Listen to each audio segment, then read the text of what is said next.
우리가 데멘치아를 얼리 발견하기 위해서 이런 공부를 하는데 도움이 되는 강의해 주시기 부탁드렸어요. 그래서 오늘 1시간 동안 우리 민 교수님의 강의를 추천해 듣도록 하겠습니다. 네, 감사합니다. 민 교수님 나와서 강의 부탁드릴게요. 안녕하십니까. 저는 한양대학교 의과대학교 병리학교실 부교수 민경환입니다. 제가 강의하고자 하는 내용은 다음과 같습니다. 뇌 기본 생리, 정상 영상의학 이미지, 뇌 기능, 치매 정의 및 특성, 그 다음에 치매 종류를 순서대로 알아보도록 하겠습니다. 먼저 뇌 기본 생리에 대해서 알아보도록 하겠습니다. 뇌 발달 과정은 다음과 같은데요. 아까 네오네이트 엄마 뱃속 안에서 2개월째부터 이제 브레인이 생성돼 가지고 계속 이제 머추레이션이 일어나면서 한 출생 전 8개월 정도가 되면은 어른 수준의 뇌 주름이 이제 발생하게 됩니다. 그래서 여기서 한 가지 텀을 짚고 넘어가야 될 게 있는데 이게 볼록 튀어나온 게 자이로스고요. 안으로 쑥 들어간 게 줄쿠스입니다. 그래서 이런 줄쿠스랑 자이로스가 계속 이어져 나가면서 이제 뇌 주름이 이제 생기는 거거든요. 그래서 이런 것들이 결국에는 이제 뇌가 발달했다라는 거를 의미하는 겁니다. 이건 알츠하이머 패솔로지에 대한 건데 그냥 이걸 통해서 좀 어떤 아나토미가 중요한지 말씀을 드리도록 하겠습니다.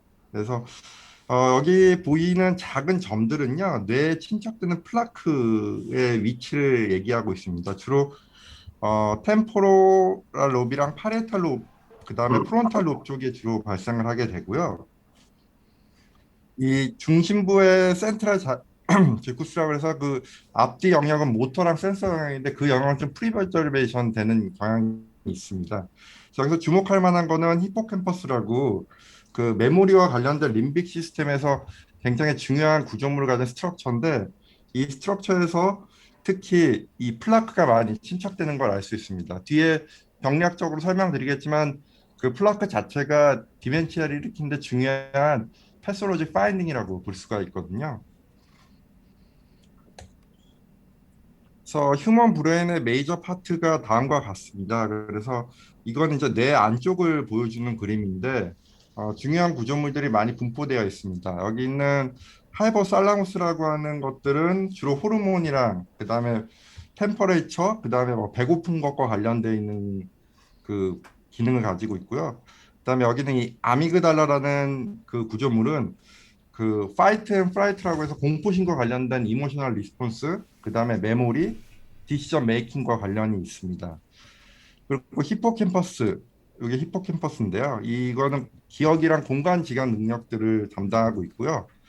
그다음에 살라무스는 의식, 컨시어스니스, 그다음에 슬립 메이크업이랑 관련이 되어 있습니다.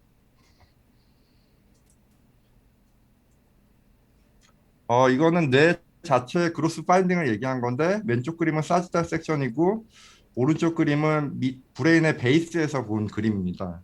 그래서 왼쪽 사지탈 섹션에서 보는 뇌의 육안적인 사진에서 보면은 프론탈 로, 그 다음에 파리에탈 로, 그 다음에 오시피탈 로 이런 것들이 관찰되고 있고요.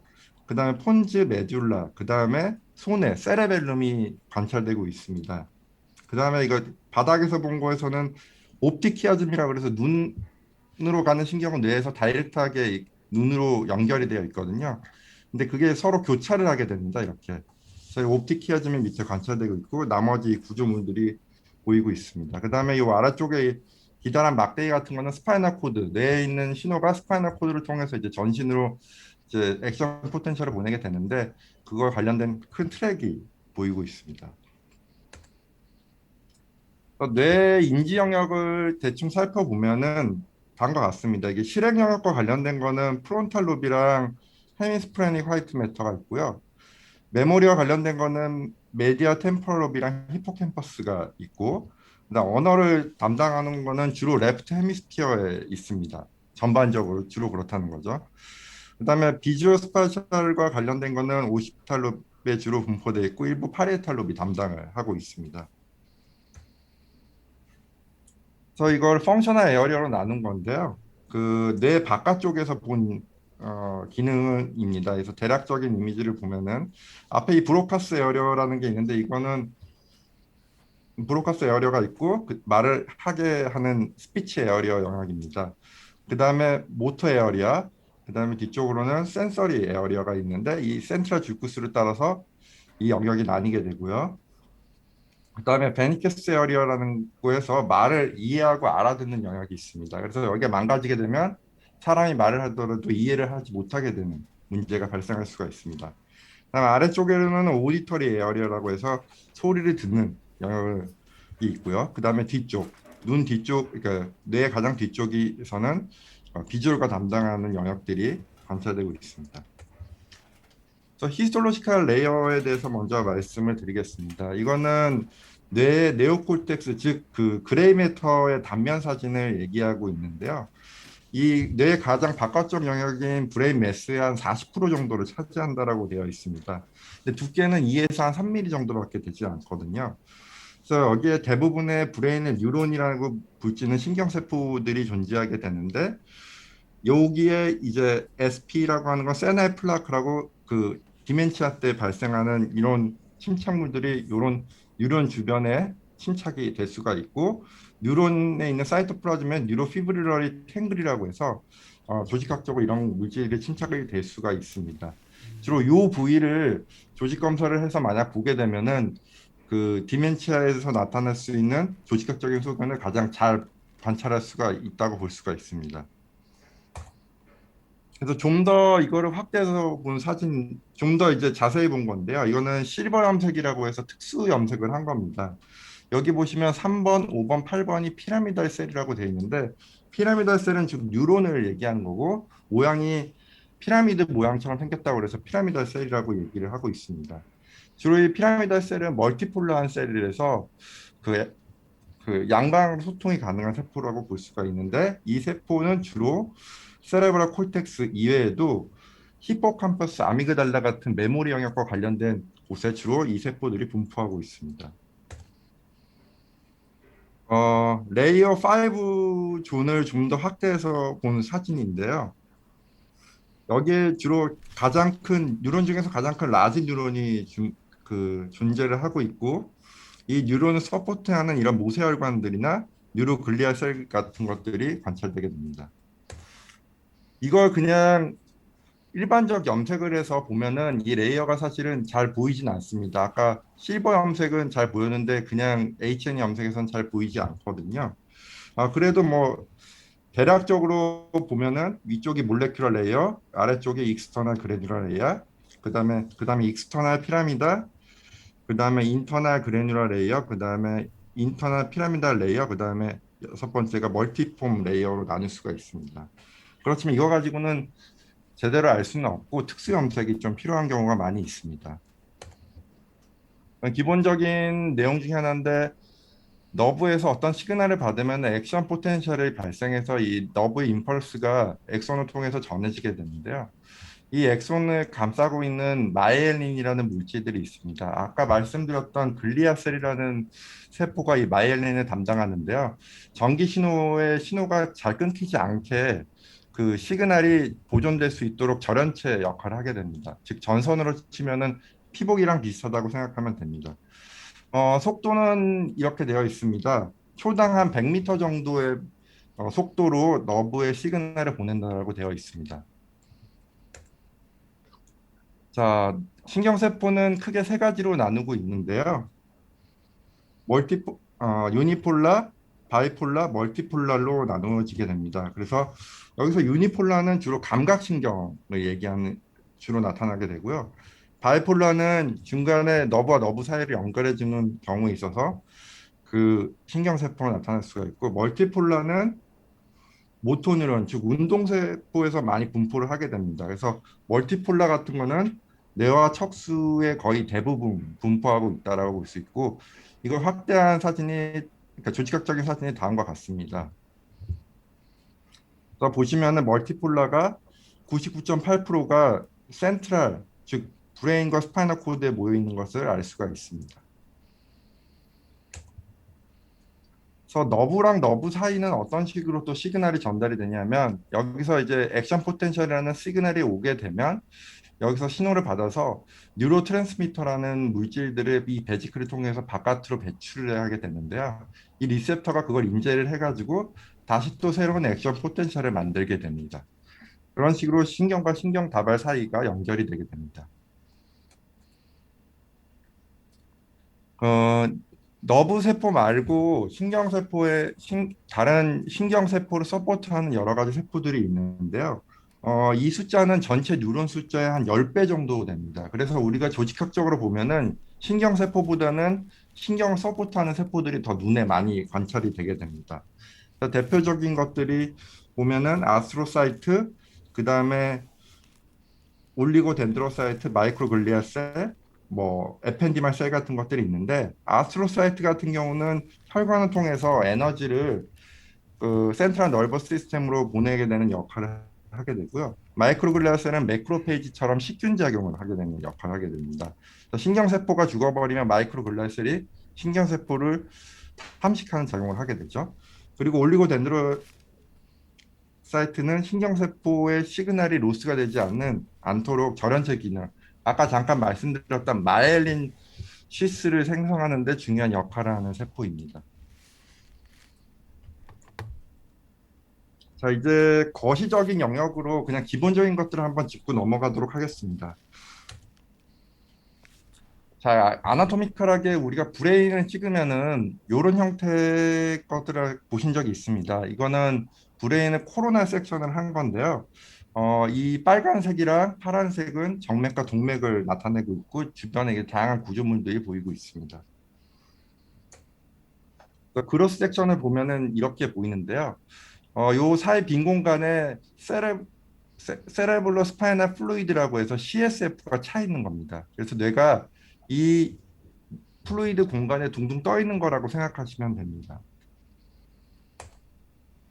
그래서 레디올로지컬하게 보면은 그 코로나 섹션이 이렇게 보이게 되고요. 이거는 MRI T2 이미지입니다. T2 이미지는 물이 하얀색으로 나타나거든요. 그래서 이 빈 공간, 아까 물이 차 있던 이 빈 공간이 하얀색으로 나타나 있고, 뇌 중심부에는 벤트리클이라고 해서 CSF를 만들어내는 그 세포들이 있는데, 여기가 역시 물이 차 있기 때문에 허옇게 보이는 것을 알 수가 있습니다. 그 위에 뭐 다양한 구조물들이 있긴 있는데 나중에 또 설명을 드리도록 하겠습니다. 그 다음으로 많이 볼 수 있는 게 이제 사지탈 섹션이 있는데요. 뇌를 이렇게 자른 겁니다. 뇌를 이렇게 잘라서 보는 섹션이고요. 이 노란색은 크레니얼 러브를 얘기하는 거고 이 뇌 중심부에 있는 림빅 시스템과 관련된 여러 가지 오르가니즘이 관찰이 되고 있습니다. 그래서 뭐 이런 것들을 자세히 보면 22번은 22라고 써 있는 거는 그 올팩토리 트랙이라고 해서 이 냄새를 맡게 하는 그 신경 섬유고요. 그다음에 24는 옵틱 키아즘이라고 아까 뇌 베이스에서 봤던 해부학적인 구조 있죠. 교차하는 해부학적인 구조. 그게 이런 식으로 보이게 됩니다.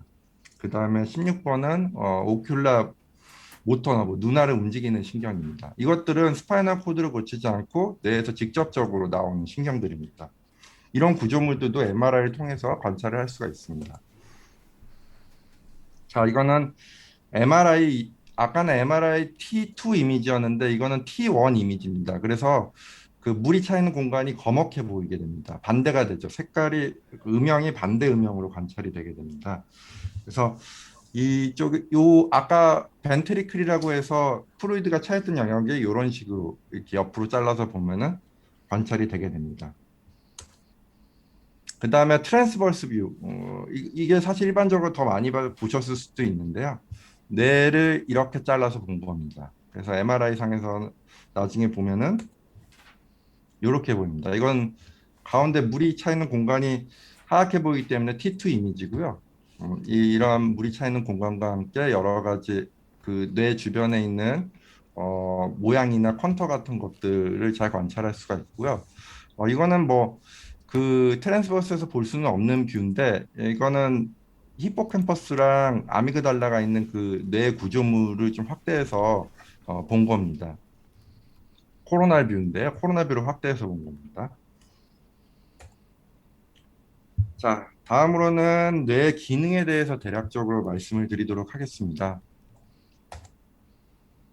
먼저 뇌에서 다이렉트하게 나가는 신경 섬유들이 있는데요. 크게 12가지가 있고요. 대부분의 신경들은 우리 그 헤드의 움직임과 관련된 것들이 대부분이고요. 그와 관련되지 않은 것이 딱 하나가 있는데 베이거스 너브라고 해서 이 신경은 이 위장관까지 내려가 가지고 여러 가지 펑션을 하게 되는데 뭐 다이어프라금이라고 해서 밑에 횡격막을 움직이게 한다든지 뭐 그런 여러 가지 기능들을 하고 수행하는 역할을 하고 있습니다. 펑셔널 에어리어를 좀 더 간단하게 보면은 다음과 같습니다. 그래서 감정과 관련된 것들은 주로 프론탈 롭에 위치를 하게 되고요. 그 다음에 템포럴 롭은 주로 이제 기억과 관련된 것들을 어, 담당하게 됩니다. 그 다음에 아래쪽에 이제 파란 영역은 뇌 신호가 전달되는 브레인 스템 쪽을 이야기를 하고 있습니다. 브레인 스템은 주요 기능은 우리 몸의 항상성을 유지하는 데 굉장히 중요한 영향을 하게 됩니다. 그래서 어, 이쪽 에어리어가 날아가더라도 숨은 쉴 수가 있습니다. 대신 의식이 없을 뿐이죠. 그래서 브레인스템은 굉장히 기본적인 기초 영역이라고 볼 수가 있습니다. 어, 짚고 또 넘어가면 센서리 너브는 브레인의 이쪽 영역을 담당하고 있는데 이게 이제 스파이널 코드를 타고 내려가게 됩니다. 내려가게 돼서 스파인의 어느 부분에서 바깥으로 나가서 그 신경이 이제 몸에 지배하는 영역의 이너베이션이 되게 됩니다. 그럼 베스티뷸러 시스템인데 세미서큘러 카날 해가지고 이렇게 브레인 스템 쪽을 통해서 가다가 이쪽 신경으로 해서 시그널이 전달이 되는 걸 알 수가 있습니다.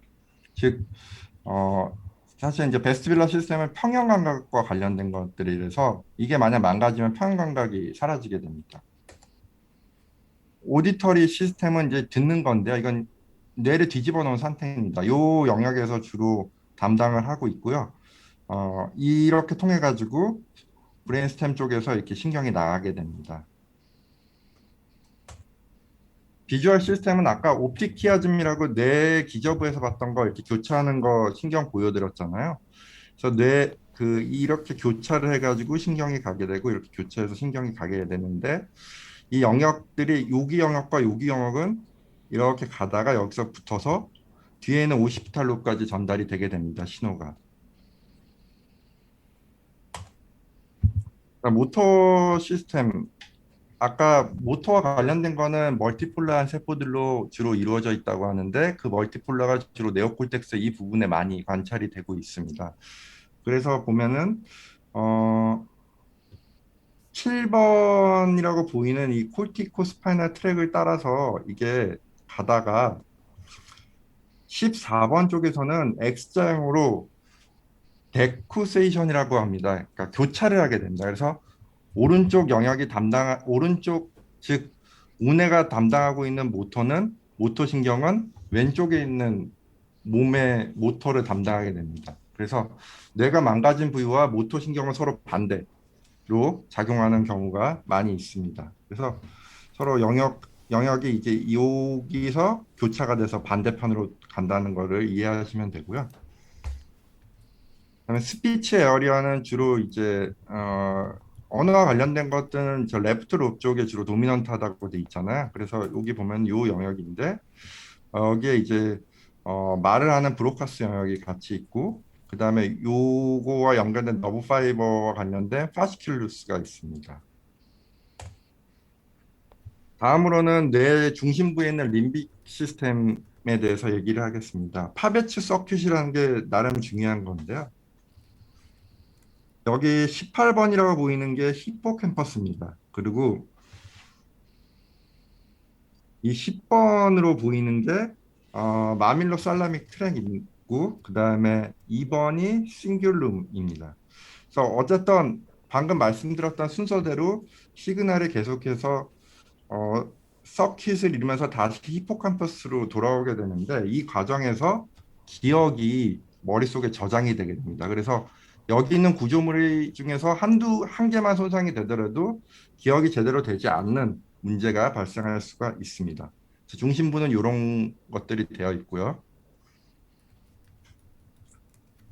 그리고 또 한 가지 말씀드릴 거는 기업 중에서도 장기 기업을 담당하게 됩니다.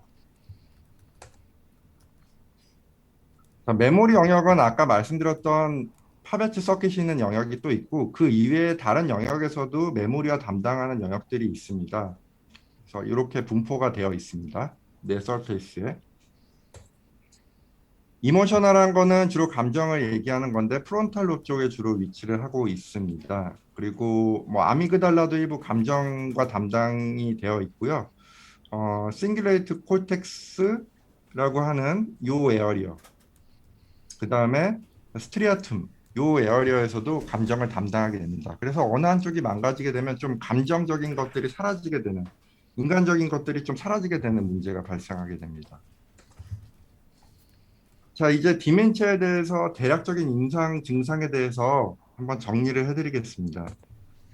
디멘치아는 일단 후천적으로 발생하는 만성 진행성 장애라고 볼 수가 있는데요. 인지기능 또는 일상생활, 정서적, 사회적, 신체적 능력에 문제가 발생하는 질환입니다. 즉, 일상생활이 일상생활과 사회적 관계가 문제가 생길 정도로 심각한 지적 기능에 이 점진적으로 떨어지는 증후군들을 전부 다 치매라는 카테고리에 집어넣고 있습니다. 그래서 점진적으로 감소하는 기능은 다음과 같습니다.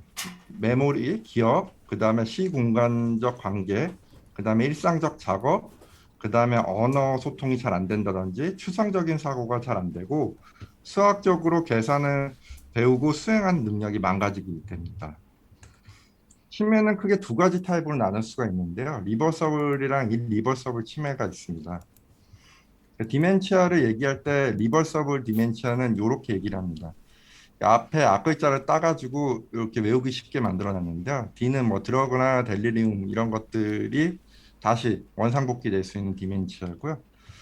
E는 이모션 엔도크라인 디스올더 이런 디멘치아가 있고 M은 메타볼릭한 문제가 발생한 디멘치아 그 다음에 아이 이어의 임페어먼트에서 나타나는 정보가 안 들어오니까 디멘치아가 일어나게 되는 거죠. 그 다음에 뉴트리션 디스올더, 그 다음에 튜머가 발생해도 디멘치아가 나타날 수가 있고 트라우마도 디멘치아가 나타날 수가 있습니다.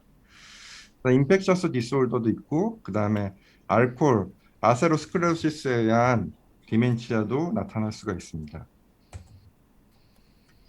우리가 본격적으로 알아보게 될 디멘치아는 주로 다 일리버서블한 디멘치아인데요. 그 원상복귀가 잘 되지 않는 디멘치아라고 볼 수가 있고 여기에 속하는 거는 알츠하이머 디지즈, 루이스 바디 디멘치아. 이 안에는 파킨슨 디지즈도 같이 들어가 있습니다.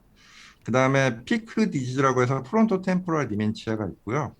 그 다음에 헤드 인저리를 심하게 받으면은 일리버서블한 체인지가 발생할 수 있고 뒤에는 다루진 않겠지만 이 다음은 다루진 않는 내용인데 헌팅턴 디지즈랑 자고 크루슨 펠트 디지즈라고 해서 그 광우병과 관련된 디멘치아가 있습니다. 디멘치아는 크게 네 가지로 이렇게 분류를 하고 있는데요. 여기 보면은 알츠하이머 디지즈가 가장 그래도 이 디멘치아 내에서는 가장 높은 생존율을 보이고 있는 걸 알 수가 있고요. 그 다음에 파킨슨 디지가 생존율 중에서는 가장 떨어지는 것을 알 수가 있습니다. 자, 그럼 먼저 치매의 한 종류이면서도 가장 빈도수가 많은 알츠하이머 디지에 대해서 말씀드리도록 하겠습니다.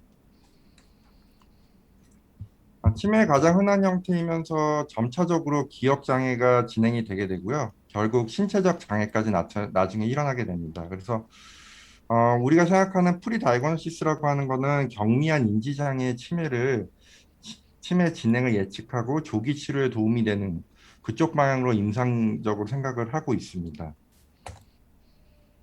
그래서 병을 진단하기 위한 두 가지의 국제 기준이 있는데요. 아밀로이드 플라크 또는 뉴로피브리 탱글과 같은 것들이 즉 타우라는 단백질 이런 것들이 이제 침착이 되는 게 특징이라고 볼 수 있고 있습니다.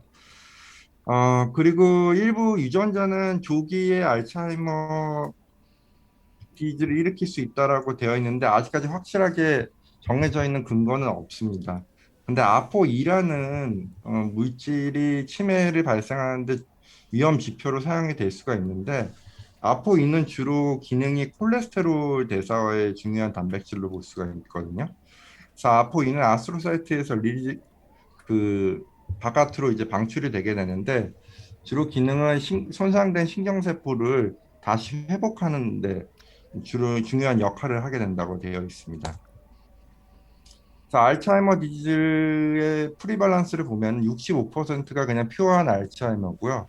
10% 정도가 알츠하이머랑 다른 형태의 디멘치아가 동반되어 있는 경우가 있고 25%는 또 다른 형태의 디멘치아로 이루어져 있습니다.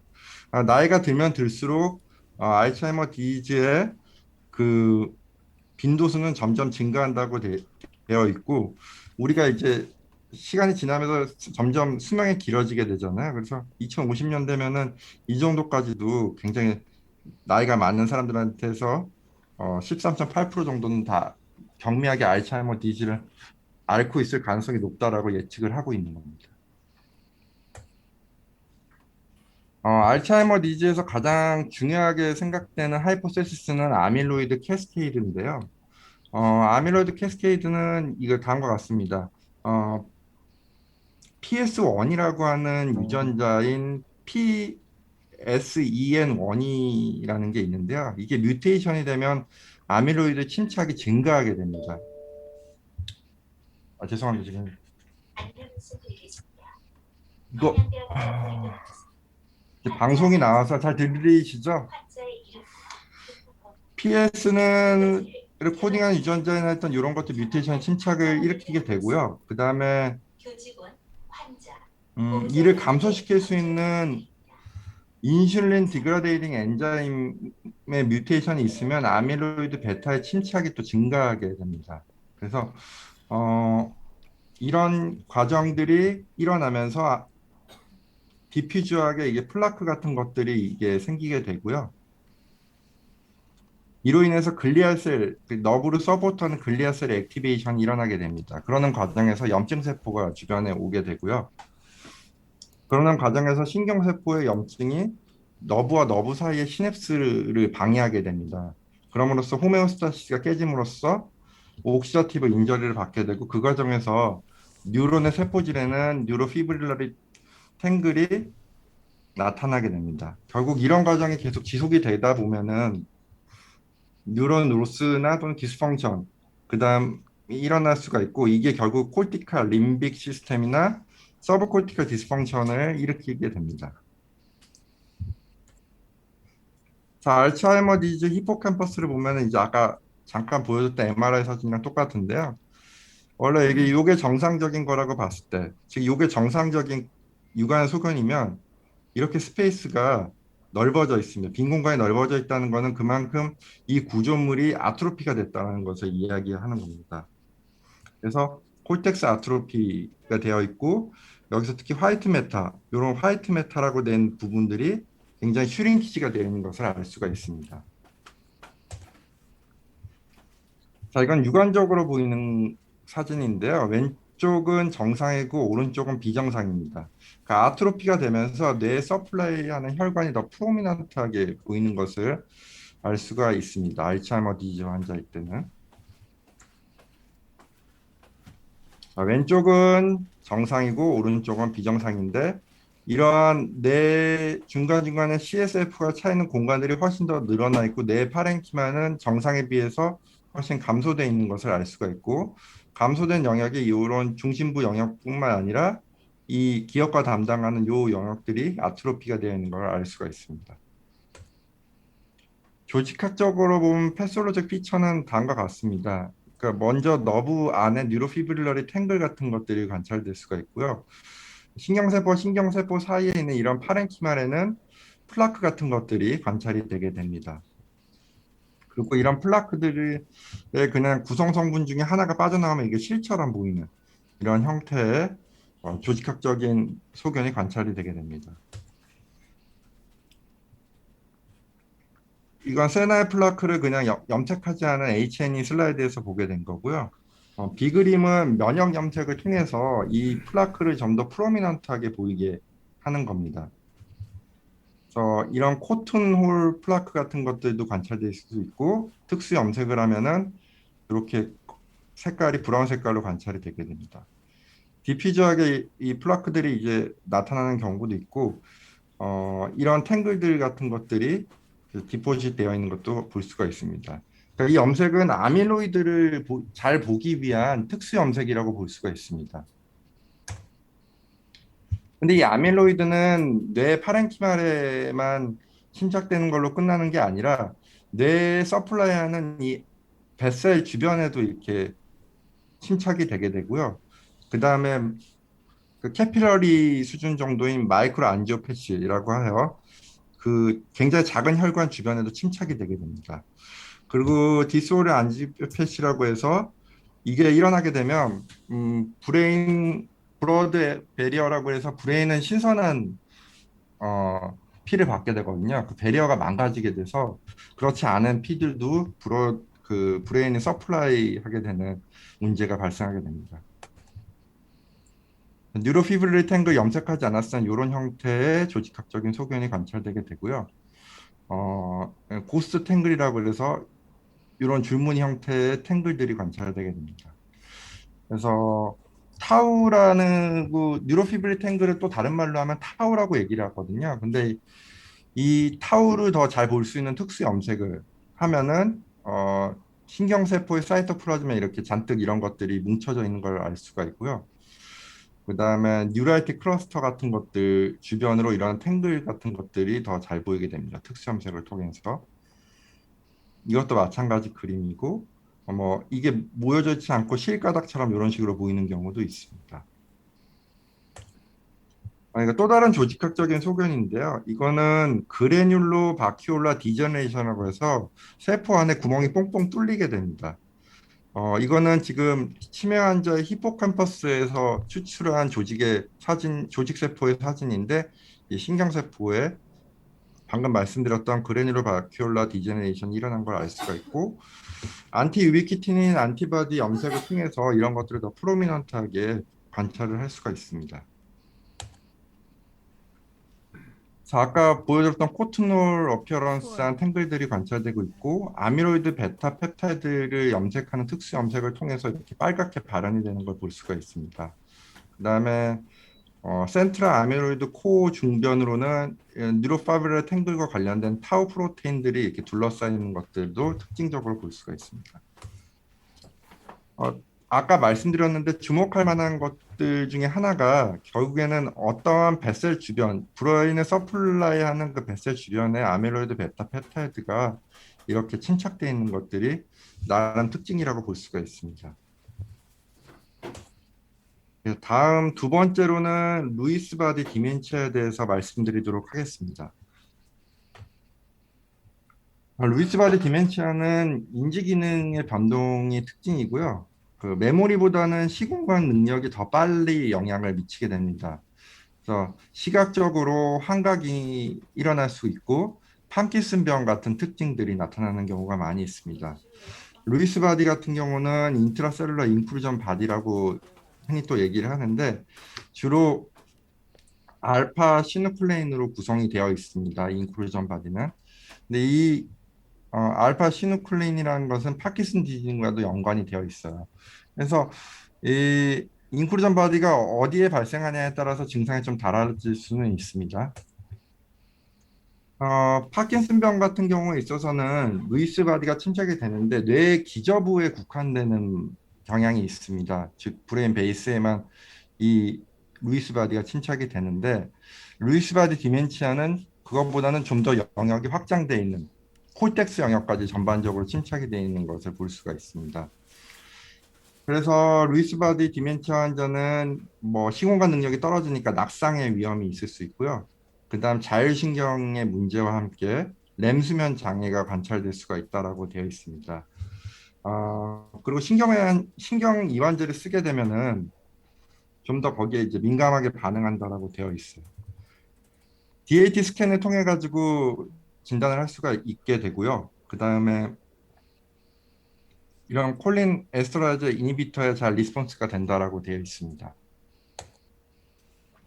병리학적으로는 앱노멀하게 그 인크루전 바디를 구성하고 있는 알파 시누클레인 메타볼리즘에 문제가 발생하게 됩니다.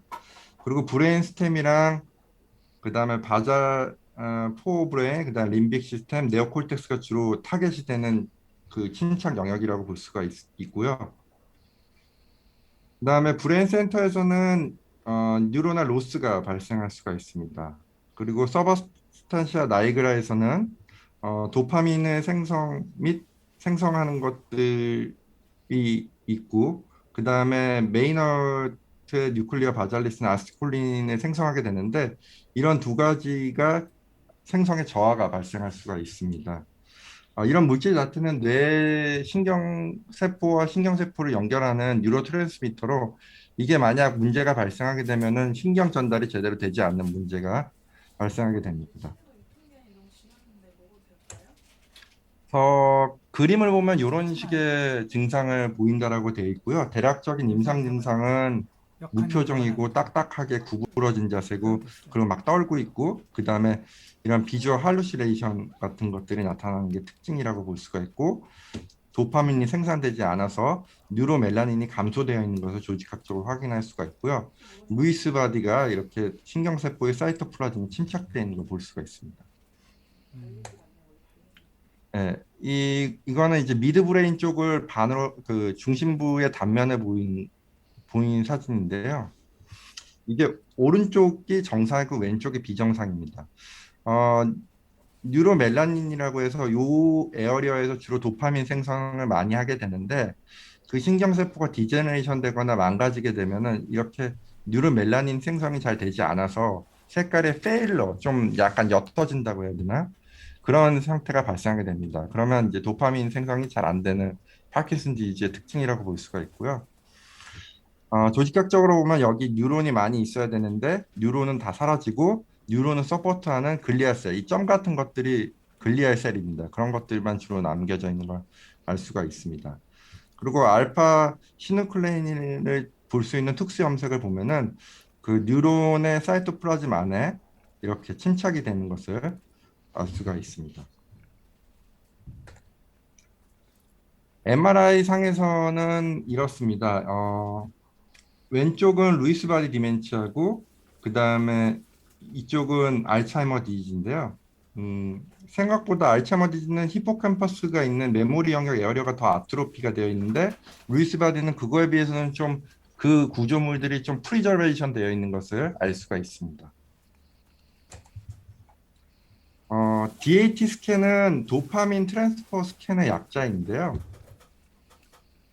오른쪽이 파킨슨 디지즈 환자입니다. 왼쪽이 정상군으로 봤을 때 메타볼리즘, 즉 도파민 생성을 하는 것들이 현저하게 감소한 것을 알 수가 있고요. 오시피탈 펑션, 아까 시공간 능력이 떨어진다고 되어 있잖아요. 그 영역에서도 메타볼리즘이 왼쪽 정상에 비해서 감소되어 있는 것을 확인할 수가 있습니다.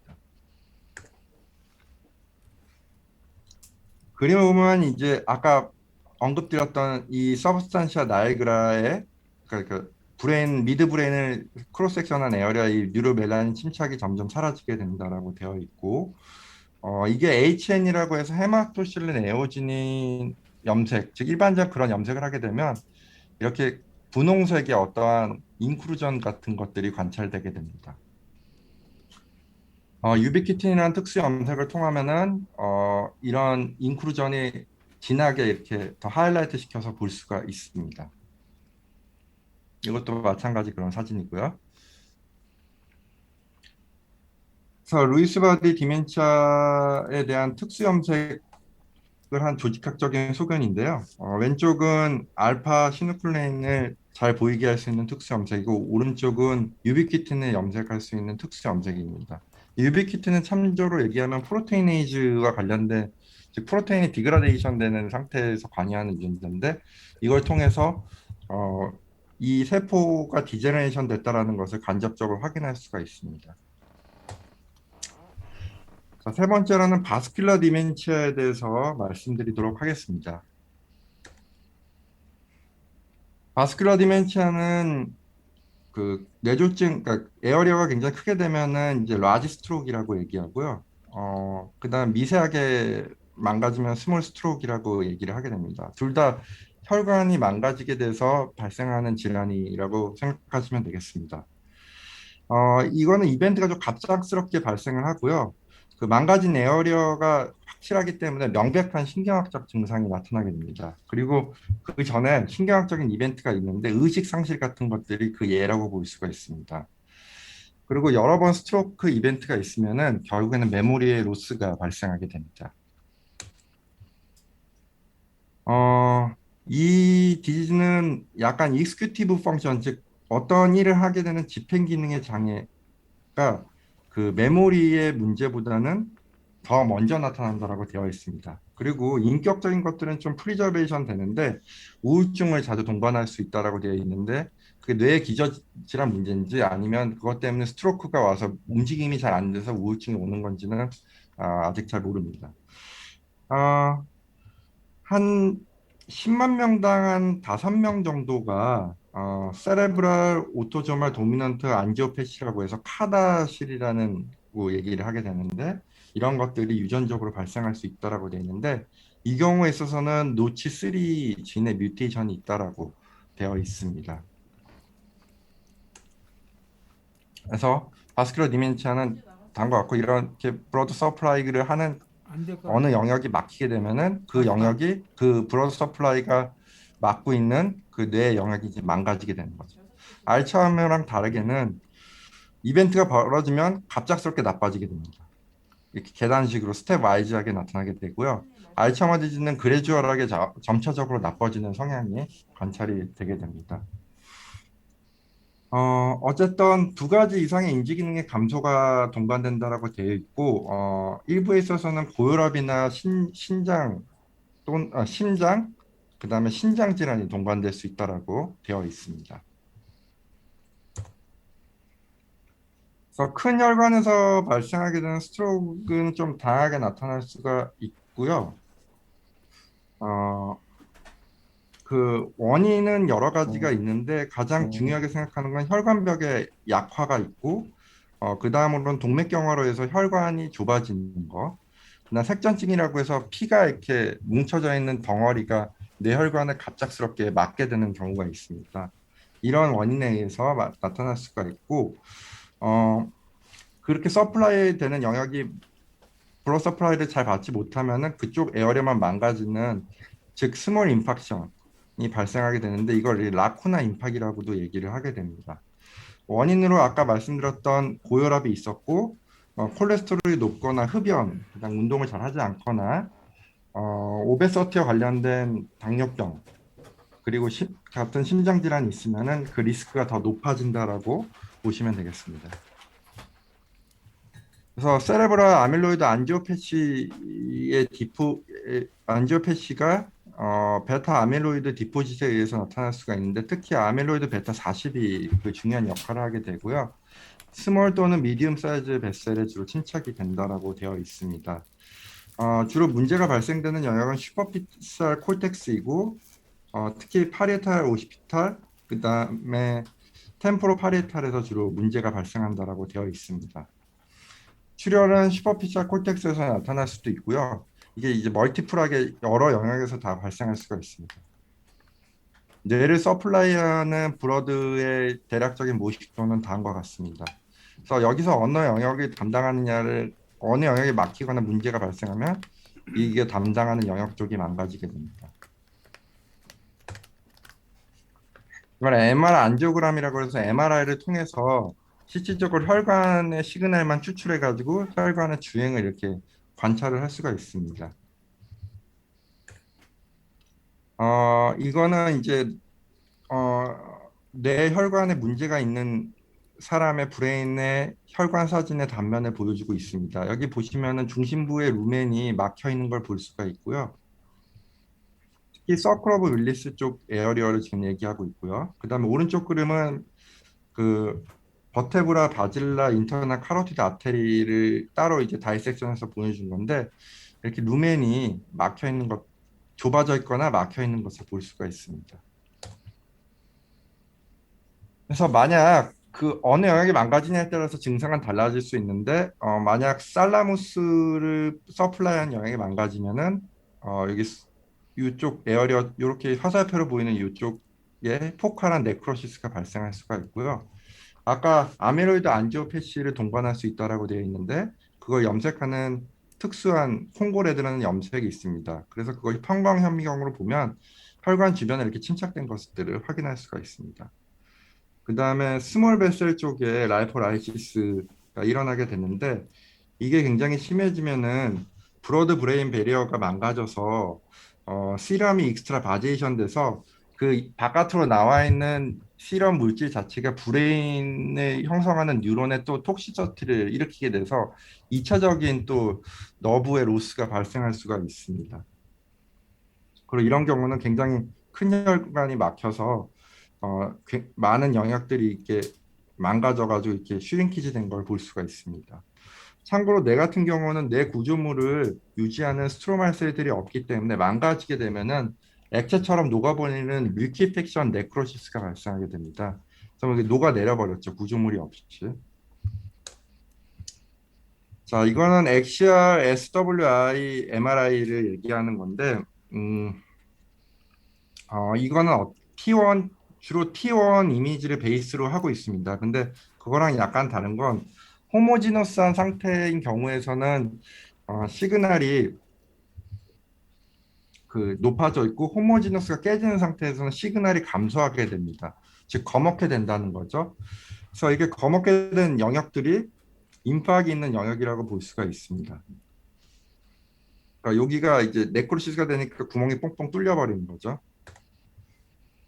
다음에 액시얼 플레어 이미지라고 해서 플루이드 어테뉴에이트 인벌전 리커버. 이게 나중에 MRI 설명할 때 영상학과에서 자세히 말씀은 드릴 건데 대략적인 거 제가 다시 한번 짚어드리겠습니다. 이거는 뭐냐면은 T2 이미지를 기본으로 하고 있는데 워터는 검게 보입니다. 다만 워터가 아닌 그냥 퓨어한 워터는 이렇게 브레인 안 바깥을 이렇게 싸고 있거나 안에 있는 벤트리클에 있잖아요. 근데 브레인 안에 있는 덜 퓨어한 워터는 그렇게 색깔이 안 보이고 하얗게 보이게 됩니다. 즉 그건 뭘 의미하는 거냐면은 퓨어한 워터가 브레인 파렌키마로 들어가게 돼서 즉 익스트라 플루이드가 되면 시그널이 억제가 되지가 않습니다. 그래가지고 하얗게 보이게 되는데 결국 이 하얗게 보이게 되는 에어리어가 세포 손상이 있다는 증거라고 볼 수가 있겠습니다. 그래서 이런 라쿠나 임팍 같은 것들 플레어 이미지를 보면은 중심부가 죽어져 있고 주변으로는 이게 시그널이 서프레션이 안 되는 즉 약간 익스트라 플루이드한 물질들이 침착되어 있는 것들을 관찰할 수가 있습니다. 이것도 마찬가지고요. 그리고 이건 T1 이미지인데요. 특히 페리바스큘러 스페이스 쪽으로 이런 임팩트들이 같이 그러니까 뱃셀이 막히면서 그 뱃셀이 서플라이하는 그 디스탈 영역 쪽으로 전부 다 이제 망가지게 되거든요. 그러니까 그 주행하는 뱃셀 주변으로 전부 다 그 구멍이 송송 뚫리듯이 브레인이 이제 망가져서 이렇게 구멍이 나는 걸 볼 수가 있습니다. 마지막으로는 프론토 템포럴 디멘치아에 대해서 말씀드리도록 하겠습니다. 이거는 꽤 굉장히 드문 디멘치아의 한 타입이라고 볼 수가 있는데 증상은 좀 엉뚱한 행동을 한다라고 돼 있고 사회적으로 좀 부적절하고 억제되지 않고 그다음에 말이 없어진다라고 돼 있고 음식을 되게 많이 섭취하고 그다음에 사람과 사람 사이의 공간 능력이 떨어진다라고 되어 있습니다. 키포인트는 다음과 같은데요. 그 프론토 템포럴 로발 디제너레이션이라고 되어 있고 크게 세 가지 타입으로 나눈다라고 되어 있습니다.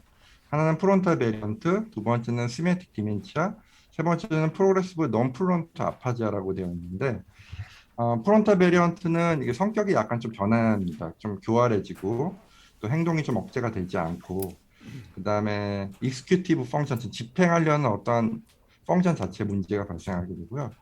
시멘틱 디멘치아는 단어의 의미를 알아듣지 못하게 되는 거고, 그다음에 프로그레시브 non 프론트 아파지아는 말을 하는데 문제가 발생하게 됩니다. 이걸 다른 말로 피크 디지라고도 하는데 피크 바디라는 것들이 침착이 되기 때문에 얘기를 합니다. 근데 피크 바디는 아까 말씀드렸던 타우를 포함하고 있는 영역이라고 해서 타우 즉 뉴로피브릴 탱글의 한 아형으로 볼 수가 있습니다. 그래서 타우너 패치라는 표현도 많이 쓰게 되고요. 전체 패솔로지의 약 45% 정도를 이걸로 설명할 수 있다라고 되어 있습니다. 그래서 TDT라고 해서 트랜스 액티브 리스폰스 DNA 바인딩 프로테인으로 염색을 해서 확인을 할 수가 있다라고 되어 있습니다.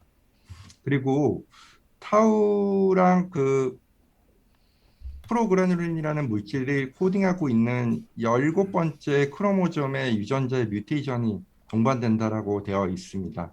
그게 전체 프론토 템포럴 롭의 약 20%를 차지하게 되는데요. 예. 크로 그래서 여기 중에서 크로모점이 이 뭐죠? 17번에서 위치하고 있는 유전자 중에서 마이크로튜블 어소시에이티드 음, 프로테인 타우라고 하는 MAPT라는 유전자의 뮤테이션이 발생하게 되면은 음, 이런 경우는 주로 젊은 사람한테 나타나게 되는데 음. 어, 시메트릭한 템포럴 롭의 아트로피를 동반한다라고 되어 있습니다. 그리고 프로그래놀린 뮤테이션이 만약 있는 경우에 있어서는 이런 프론토 템포럴 디멘치아의 비헤이비어 베리언트 디벨롭먼트 이외에 다른 것들도 같이 동반돼서 나타날 수 있다라고 되어 있습니다. 그래서 프론토 템포럴 디멘치아의 패스로지를 보면 아까 말씀드린 것처럼 피크셀, 뉴런의 피크셀 같은 것들이 관찰되게 되고 세포가 좀 붓거나 뉴로필라멘트의 번들들이 엉키거나 그런 과정에서 타우 바디처럼 관찰되는 경향이 있고요. 그리고 그리고 프론탈 롭 베리언트 같은 경우는 이제 바이레트럴 아트로피, 즉 프론탈 롭에 주로 국한되어 있고 안테리어 템포럴 롭 쪽에 아트로피가 나타납니다. 그러니까 시멘틱 디멘치아는 바이템포럴 아트로피가 주로 나타나게 되고요. 레프트 쪽에 주로 프리도미넌트한 문제가 발생하게 되고 프로그레시브 논프론트 아파지아는 레프트 헤미스피어 전체에 문제가 발생하게 되고 이 경우에 있어서 아까 말하는 영역을 지배하게 되는 그 에어리어가 망가지게 돼서 말을 잘 못하게 되는 문제가 발생합니다. 그래서 임상적으로 보면은 앞에가 프론탈 롭 쪽인데 프론탈 롭 쪽이 다른 롭에 비해서 훨씬 더 아트로피가 진행돼 있는 것을 알 수가 있고요. 안테리어 파트 쪽, 그 템포럴 롭의 안테리어 파트 쪽도 문제가 발생한 것을 알 수가 있습니다. 그래서 사지탈 섹션을 보고 여기에는 사지탈 섹션에서 보이는 특별한 이런 림빅 시스템의 장애는 크게 없습니다. 구조물의 장애는 없다라고 되어 있습니다. 그런데 이 뒤쪽에 비해서 혈관이 훨씬 프로미넌트하고 그 다음에 자이러스 줄구스의 스페이스가 특히 이러한 뇌 사이사이 주름의 공간이 넓어져 있는 것을 알 수가 있습니다. 그래서 이런 베조필릭 인크루전 바디가 뉴런 셀에 이렇게 침착이 되게 되고요. 일부에서는 이렇게 세포가 부어서 이게 핵이고 사이토플라즘인데 굉장히 부어 있는 걸 알 수가 있습니다. 타우라는 바디를 볼 수 있는 TDP43 면역 염색을 통해서 거기가 더 프로미넌트하게 보이는 걸 알 수가 그 프로미넌트하게 하이라이트 시켜서 볼 수가 있고요. 똑같이 이거 고별로 본 사진입니다. 이러한 타우 프로테인들이 뉴런에 침착되어 있는 걸 알 수가 있습니다. 심한 경우는 이렇게 시비하게 템포럴 롭에 아트로피가 발생하는 경우도 있습니다. 그 영역이 주로 이제 메디아 어스펙트까지도 문제가 발생하게 되는데 여기 보면 히포캄팔 에어리어 쪽에 아트로피가 관찰되게 됩니다. 조직학적으로 보면 뉴로날 로스가 있고 그 로스가 된 에어리어는 그냥 빈 공간이 되게 됩니다. 그 빈 공간이 마이크로 바큐올리레이션이라는 표현을 쓰게 되고요. 특히 그 빈 공간은 슈퍼피셜 콜텍스 쪽으로 국한되어 나타나게 됩니다. 어, 여기 보면은 슈링키지 된 것들이 더 슈링키지에서 이제 배셀들이 더 잘 보이는 걸 확인할 수가 있고요. 유비키틴 스테인 즉 너브가 디제너레이션 돼서 프로테인이 그 조각조각 나게 되는데 관련된 유비키틴이 패스웨이와 관련된 유비키틴 스테인을 하게 되면은 이 신경세포의 인크루전에 이렇게 염색이 잘 되는 것을 확인할 수가 있습니다.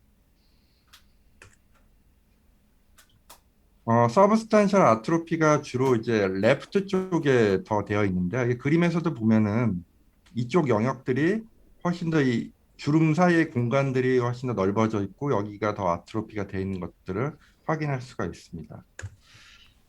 실질적으로 이거를 임상적으로 경험하는 경우가 그렇게 많을지는 잘 모르겠는데요. 굉장히 레어하다라고 나름 되어 있고 그 다음에